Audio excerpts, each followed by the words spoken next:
हरे कृष्णा मित्रों, जय जय श्री राधे। आज हम इस प्रश्न पर चर्चा करेंगे कि हमें एकादशी का व्रत कब से शुरू करना चाहिए। इसके बारे में जानने से पहले हमें ये समझना आवश्यक है कि एकादशी के बारे में किन पुराणों में चर्चा की गई है।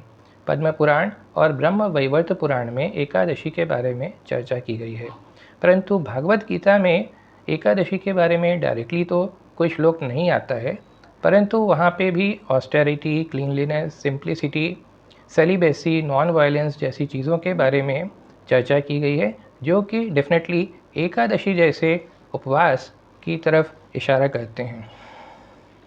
आइए हम 17.14 श्रीमद् भगवद गीता का ये श्लोक पढ़ते हैं, जिसमें कि इस संदर्भ में कहा गया है। भगवान कहते हैं, देवद्विज गुरु प्राज्ञ पूजनम शौचमाजवम ब्रह्मचर्य अहिंसा च शारीरमतप उच्यते।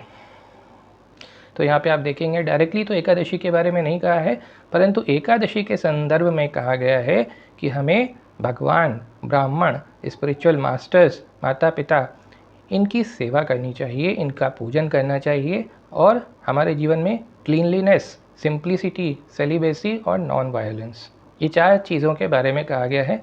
क्लीनलीनेस मतलब स्वच्छता, सिंप्लिसिटी मतलब सादगी, सेलिबेसी मतलब ब्रह्मचर्य और नॉन वायलेंस मतलब अहिंसा। हमारे जीवन में ये सारे गुण होने चाहिए। अभी प्रश्न ये है कि एकादशी कब से हमें शुरू करनी चाहिए। तो मार्गशीर्ष माह में कृष्ण पक्ष की एकादशी तिथि को उत्पन्ना एकादशी कहते हैं, जिससे एकादशी व्रत शुरू करना सबसे उत्तम माना जाता है, क्योंकि इसी दिन एकादशी प्रकट हुई थी। यदि आप उत्पन्ना एकादशी पे एकादशी का व्रत प्रारंभ नहीं कर सकते तो चैत्र, वैशाख या माघ के महीनों से भी आप एकादशी का व्रत स्टार्ट कर सकते हैं, परंतु आपको अधिक मास, पौष और भादों के महीने में एकादशी व्रत प्रारंभ नहीं करना चाहिए। तो इस प्रकार से हम ये समझते हैं कि भगवद गीता में भी ऑस्टेरिटी, क्लीनलीनेस, सेलिबेसी, इन पर फोकस किया गया है। वही एकादशी का मेन प्रयोजन है और हमें उत्पन्ना एकादशी से एकादशी का व्रत स्टार्ट करना चाहिए। हरे कृष्णा।